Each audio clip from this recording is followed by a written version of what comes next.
చేస్తున్నావు ఆశి? ఏం చేయట్లే. మరి ఎందుకు కూర్చున్నావు ఇక్కడ?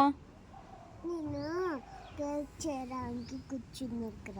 కేక్ చేయడానికి కూర్చున్నావా? ఏ కేక్ చేస్తున్నావు? Chocolate cake. చాక్లెట్ కేకా? ఎవరి కోసం? మా రాజ కోసం. అక్క కోసమా? అక్క ఎక్కడికి వెళ్ళింది? చూడుకి. స్కూల్కి వెళ్ళిందా? నువ్వు వెళ్ళలేదే మరి? నేను ఇంకా చదువుకోవాలి. ఎగ్జామ్స్ ఉన్నాయి, చదువుకోవాలా? హాలిడేసా నీకు? హాలిడేస్. ఆమె తిన్నావా? తిన్నా. ఏం కూర? ఉసిరికాయ కూర, ఇంకా ఉసిరికాయ కూర, బెండకాయ కూర. బెండకాయ కూర. తిన్నావా బాగా? తిన్నా.